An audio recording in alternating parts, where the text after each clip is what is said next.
The pain shot through my wrist as I gripped the clinic's door handle. Behind me, my stepfather James cleared his throat, a sound I'd learned to fear over the past 3 years. "Remember what we discussed, Sophia?" my mother whispered, her eyes darting nervously between James and me. It was a bicycle accident. I was 22, living at home while finishing my master's degree. That was my first mistake. The second was confronting James about his gambling away my college fund. "The fracture happened last night." "You ungrateful little snitch," he had snarled, twisting my wrists until something snapped. "Your mother and I can spend our money however we want." Now, sitting in Riverdale Physical Therapy Center, I recited the story they drilled into me. I fell off my bike, hit the curb wrong. Dr. Diana Cain studied my intake form, her sharp green eyes missing nothing. At 40-something, she had an air of quiet authority that made both my parents shift uncomfortably. "Interesting," she said, reviewing my x-rays. "You must have fallen at a very specific angle to create this particular fracture pattern." James stepped forward, all charm and concern. "Our Sophia has always been clumsy. Remember last year's incident with the stairs, honey?" I remembered, just like I remembered the accident with the car door and the unfortunate fall in the shower. Each incident followed by the same words: "Family problems stay private." Dr. Cain's expression remained neutral, but something flickered in her eyes. "I'll need to examine Sophia alone. Standard procedure." "That's not necessary," my mother started, but Dr. Cain cut her off. "Actually, it is. Patient privacy regulations." Her tone left no room for argument. Once they were gone, Dr. Cain closed the door and turned to me. "Let me guess. This isn't the first accident?" I stared at my hands. I fell off my bike. She pulled up another x-ray on her tablet. "This is from 6 months ago. Your emergency room visit for a shoulder injury. See these distinctive marks here?" She pointed to faint lines on the bone.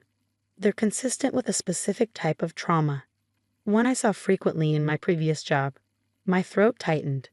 Previous job.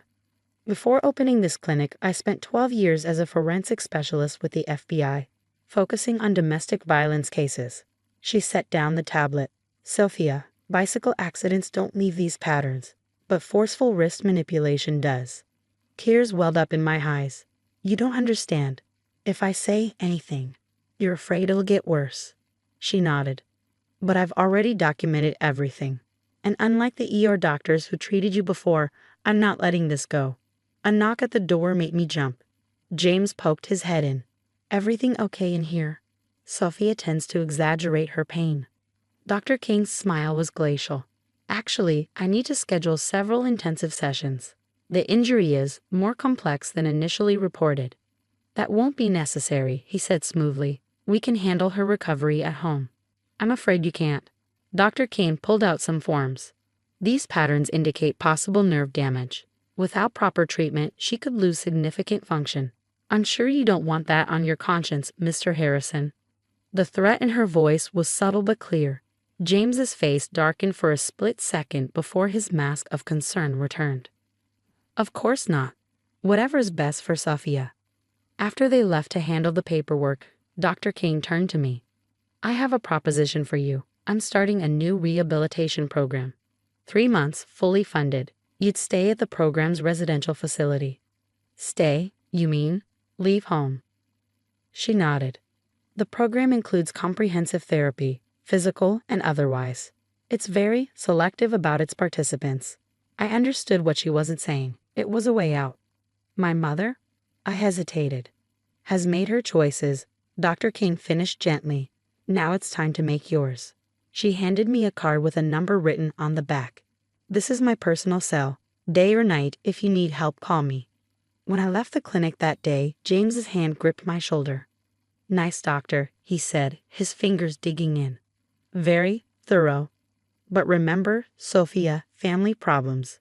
Stay private." I finished automatically. But for the first time, those words didn't feel like chains, because now someone else knew. Someone with the power and willingness to help. That night, I lay awake, staring at Dr. Cain's card.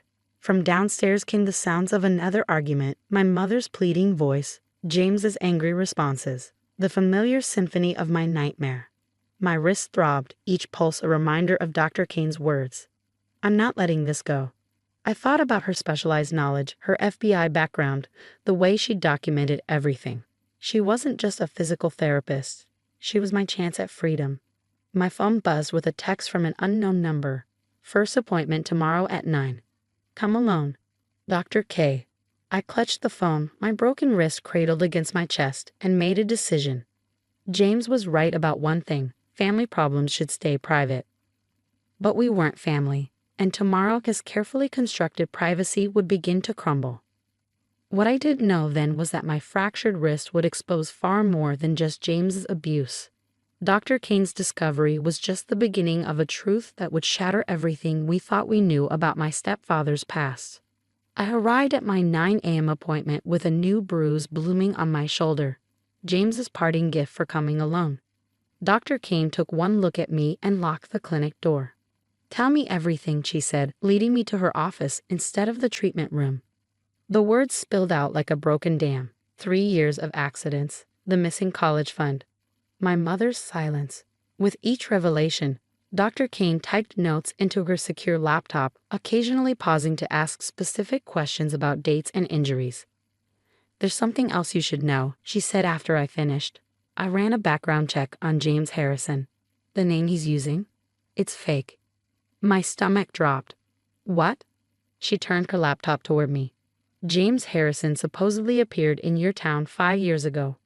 But before that, he didn't exist. However, when I ran his photo through my old FBI database," she pulled up another window. "Meet James Hendricks, wanted in 3 states for domestic violence and financial fraud." The man in the mugshot was younger but unmistakably my stepfather. Does my mother know? I doubt it. He's careful, picks vulnerable women with resources. Your mother's inheritance made her a perfect target. My head spun. The inheritance, my grandmother's money that my mother had received 2 years ago. The money that had mysteriously disappeared along with my college fund. "Here's where it gets worse," Dr. Cain continued. Each of his previous marriages ended with the wife's accidental death. Both cases went cold for lack of evidence. Horror crept up my spine. "My mother is in immediate danger, just like you." She leaned forward. "That's why I'm calling in a favor. Remember the program I mentioned? It's actually a safe house run by my former FBI colleagues. We can have you there tonight. But my mother. Once you're safe, we can work on getting her out too. But Sophia," her voice softened, "you can't save her if you're dead." A knock at the door made us both jump. Through the frosted glass, I recognized James's silhouette. "He followed me," I whispered. Dr. Cain quickly closed her laptop. "Back door. Now, my car's behind the building. Go." As I slipped out, I heard James's voice. "Looking for my daughter. She's confused about her appointment time." "Mr. Harrison," Dr. Cain's voice was steel. "How interesting to see you. I was just reviewing some old case files. Perhaps you'd like to discuss them." I ran to her car, heart pounding. Through the clinic's back window, I saw James's face change as Dr. Cain held up what looked like his mugshot. The next few hours passed in a blur. Dr. Cain's colleague, Agent Sarah Martinez, picked me up from a secure location. As we drove to the safe house, my phone exploded with messages from James and my mother. "Where are you? Come home now. You're tearing this family apart." The last one made me laugh bitterly. Family? We hadn't been a family since James arrived. The safe house was actually a converted bed and breakfast on the outskirts of town.